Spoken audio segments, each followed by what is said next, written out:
आद्य क्रांतीवीर नरवीर राजे उमाजी नाईकांची 234वी जयंती साजरी होत असताना या तालुक्याचे माजी आमदार सन्माननीय शहाजी बापू पाटील, सन्माननीय माजी आमदार दीपक आबा साळुंखे पाटील, सन्माननीय शिवाजी बनकर साहेब, सन्माननीय शरद रणदिवे, सन्माननीय अरविंदजी केदार, विनोदजी रणदिवे, सन्माननीय मिलिंदजी बनसोडे, बाबासाहेब बनसोडे, विशालजी जाधव, दामोदर साठे, तौफिक मुल्ला, बापूसाहेबजी भाकरे, सन्माननीय ॲडव्होकेट महादेवजी कांबळे, दत्तात्रय जानकर, हनुमंत चव्हाण साहेब, बापूसाहेब ठोकळे, इरफान भाई फारुकी, शौकीत भाई खतीब,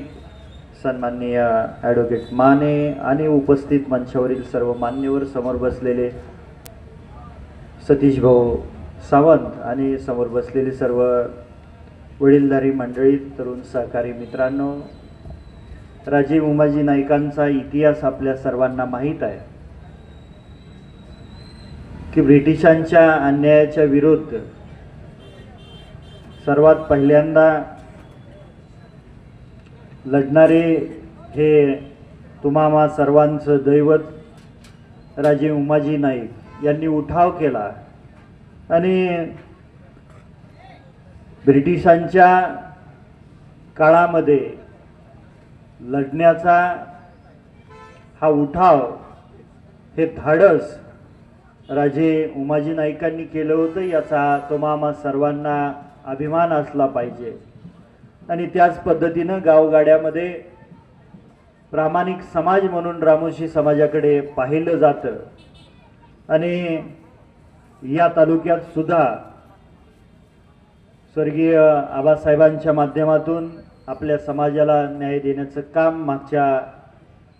60 वर्षाच्या काळात झालं। आपली मागणी आहे, मागच्या वेळेस सुद्धा या ठिकाणी मंचावर आम्ही तिन्ही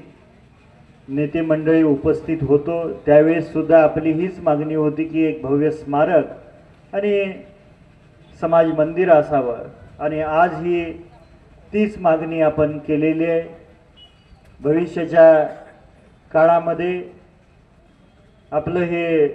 राजांचं स्मारक आणि समाज मंदिर लवकरात लवकर कसं होईल याची जबाबदारी आम्ही तिघही घेऊ।